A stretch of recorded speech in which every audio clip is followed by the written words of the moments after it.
Hey, KHawks Nation, Coach Malone here. Hope you're well.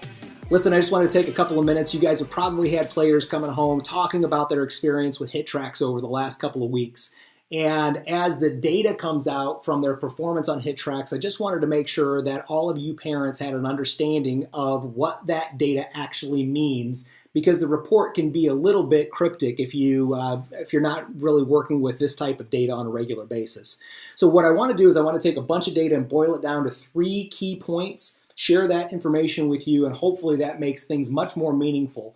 But first, let's talk about HitTrax. So HitTrax is a piece of baseball technology that allows our athletes to have a tremendous amount of fun while us as coaches go back in and collect really valuable data about their swing performance. Okay, I'll get into the types of data that we're collecting, but ultimately what we want to do is, first and foremost, we want to benchmark that player and understand exactly where they're at, how they're performing today.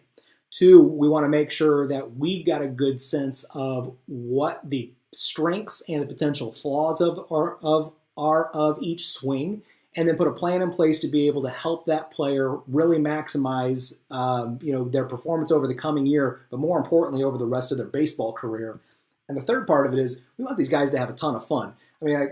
Listen, playing baseball and the amount of work and effort and intensity that they put into it, you don't want it to become a job for these guys. They got to stay passionate about it. They got to keep their fires lit to go back out there and want to play this game with their buddies if they're really going to get to a point where they can excel and play at a college level or beyond. So that's also a really big part of why we do things like HitTrax. But I will say that it's a huge benefit that Coach Kenny has put into place, working with the team, Coach Gay and others over at Louisville Slugger. And, it's a big asset to our program, and one that a lot of programs around the area certainly don't have the benefit of having. So it's something that we certainly as coaches, and I hope you as parents and players put a lot of value into as well. But let's dig into the data real quick, okay? So when you get into the data that's going to be sent over by your coach, you're really going to see a tremendous amount of data that comes across this spreadsheet.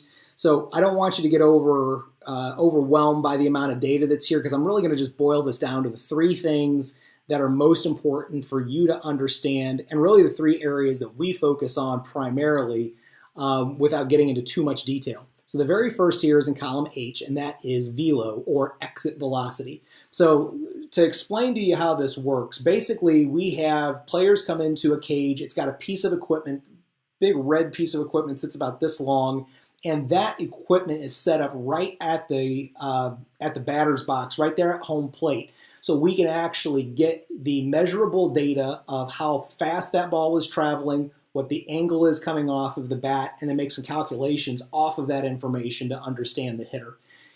For the hitter, what's really cool about it is they actually get to then see this on a big 57-inch TV, but it's in one of the favorite ballparks that, either they go watch games in, they have, watched on TV, but, to hit a ball and see your ball flight in Busch Stadium or Wrigley Field, which is probably where most of us, Todd Johnson will give him, those Southsiders, and at least give him, a little bit of love there. But, when it comes down to it, the vast majority of our kids are probably Cardinals and Cubs fans, and so it's a heck of a lot of fun watching them actually be able to see their balls go flying out of one of those stadiums that they love.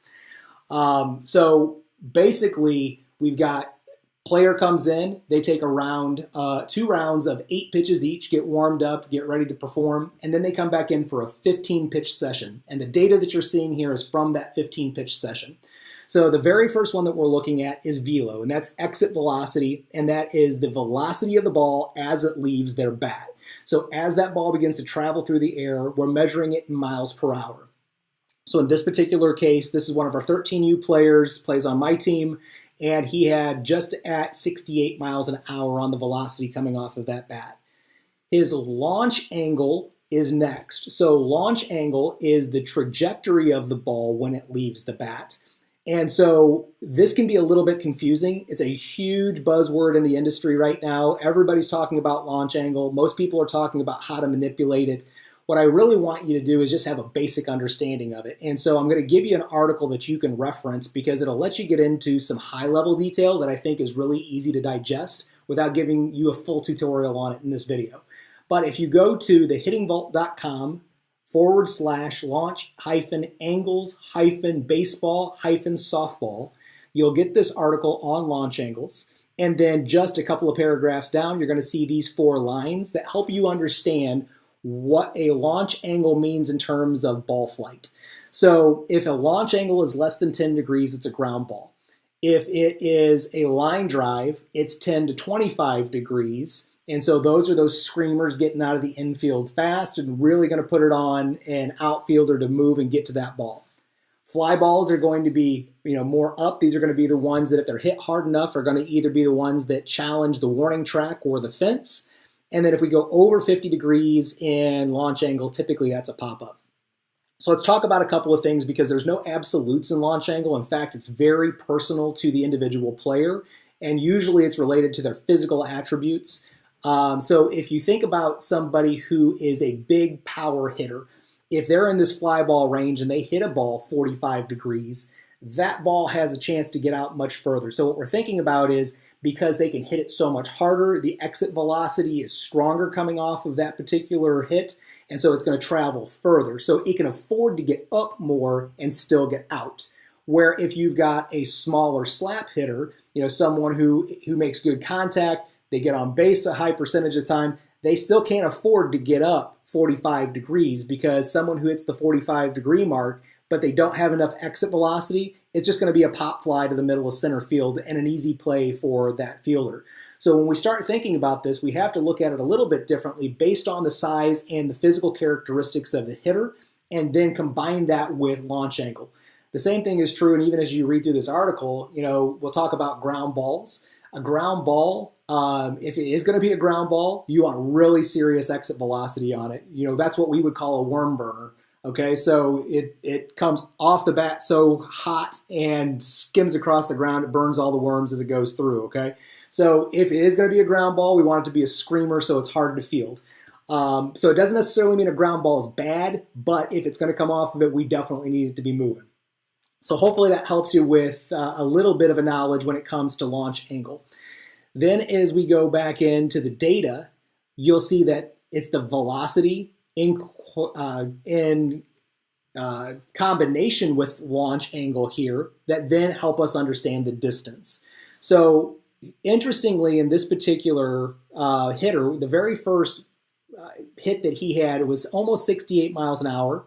The launch angle is 11. So if you remember, that's right at that ground ball mark. So, ground ball was less than 10 degrees, line was 11 to 25. It's really going to depend on the pitch location. If the pitch was up, we're probably going to get that ball on a line drive. If the pitch was down and we're not right on time, it's probably going to end up being a ground ball. So that said, this ball ended up traveling about 124 feet.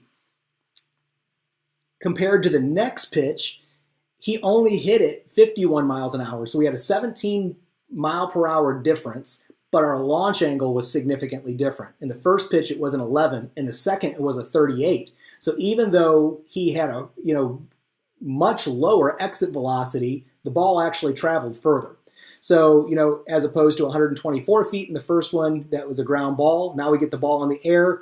Even though it doesn't get hit as hard, it travels further. To help you guys understand distances and just give you something relative to measure it against, when you're thinking about distance on a baseball field, 13U is going to be 80 feet from home plate to first base. Then you start looking at high school level, so usually 14 to 15, they start to move up to the high school fields. You got 90 feet between home plate and first base. So if we're playing on a high school field, you get a sense here that this ball would have gone about 45 feet past first base into the outfield. So hopefully that helps. And then you can take a look down here and get a sense of what the overall averages were, get a sense of where they end up.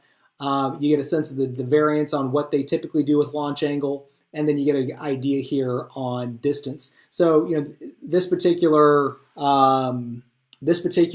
athlete had a 78 mile per hour ball come off the barrel, 17 launch angle, so it was a line drive. That ball went about 212 feet, so that'd be sitting somewhere out in the middle, hopefully in the gaps between the outfielders. So either way, I just wanted to spend a couple of minutes and share with you what the data meant.